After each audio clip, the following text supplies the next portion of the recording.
In this video we will create these perfect height and normal map textures of a hemisphere, which is a great way to learn simple graphics programming. I'm going to use Blender, mostly because we can use nodes so we don't have to write any code. Okay, let's start by creating a new plane, which will be our screen. And in the shader editor we can give it a new material. Let's go to the render settings. We only need one sample. The filter size should be 0. And we should also disable the color management. These settings just make sure that we get exactly the values we want. We should also switch to the material preview mode up here so we can see what we are doing. Okay, so let's add a combine XYZ node. And what this does is it combines 3 numbers into one vector. The blue dot just means there are 3 numbers in it. And we can display this. And now we can control the amount of red, green and blue. So whatever we plug in here will be converted into color. So X, Y and Z gets converted into red, green and blue. We can also display different types of data. For example, let's create a geometry node, and here we have the position vector. If we display it, we get a coordinate system. Now every pixel of our screen plane is displaying the 3D coordinates of that pixel in 3D space. The further we go along the positive x-axis, we get red, and the y-axis is green.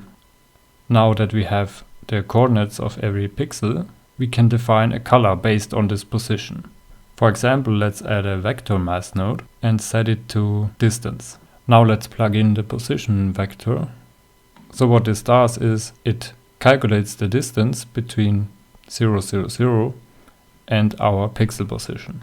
If we display this value, what we see now as brightness is the distance from the center. The pixels here in the center are black because the distance is almost 0.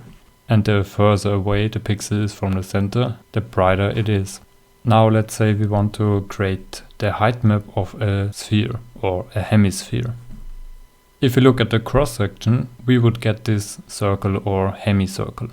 So what we want to display in our height map is the height of this cross section. And there is a very useful formula for this, the so-called circle function. As an input, we give this formula the distance from the center, x, and we get back the height at this position. So in Blender we already have the distance from the center.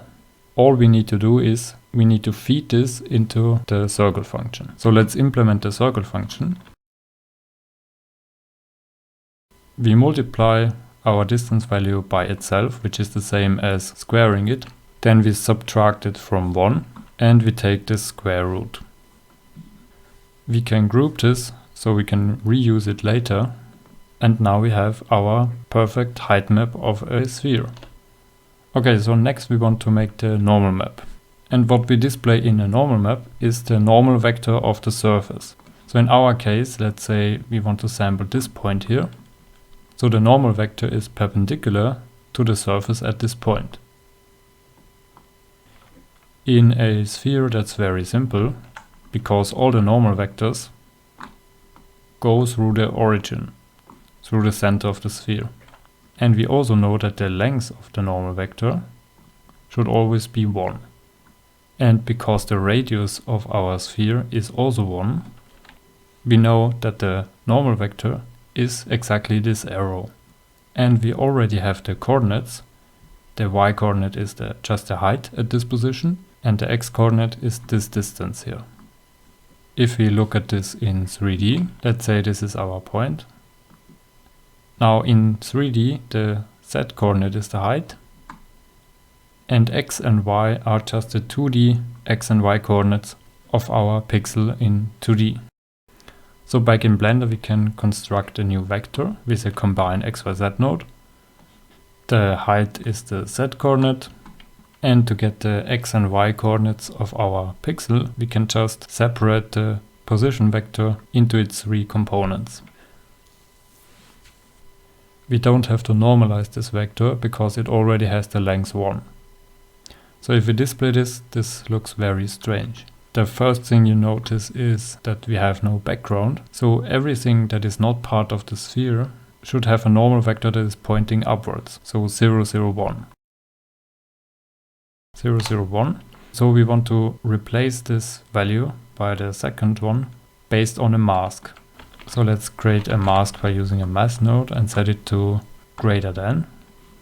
And we can say if the distance from the center is greater than the radius of 1, then we are certainly outside the sphere and we get this mask. And we can use the mix RGB node to lerp between them based on this mask.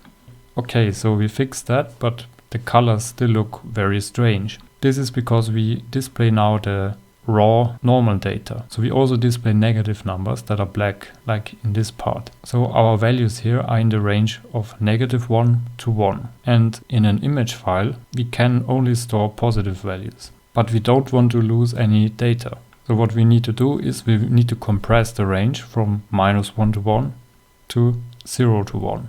The way we do this is we use a vector mask node.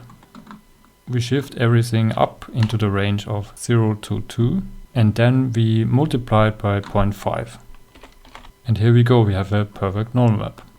You might have seen different normal map formats. For example, there's one for OpenGL and DirectX. To convert between the two, we only have to flip the y-axis. To do this, we just multiply our raw normal data, so we only invert the y-axis. So if we enable and disable this node, we can convert between these two formats. Okay, so here we have our height map and our normal map, and now we want to save them to a file. We can just place our camera above our screen plane so it looks straight down. So select the camera, press N, set the position to 0 and the rotation to 0, and then we move it up by 5 units. And if we go into the camera view, we can fix the aspect ratio. In the output tab, let's use the same value for both axes so we get a square. And in the camera settings, we can set the view to orthographic and the scale to 2 because our screen plane is 2 units in size. And now we can render an image. We can save it here. For a normal map, we could use PNG, RGB and 16-bit for more precision. And for a height map, we only have one channel, so we can switch to black and white.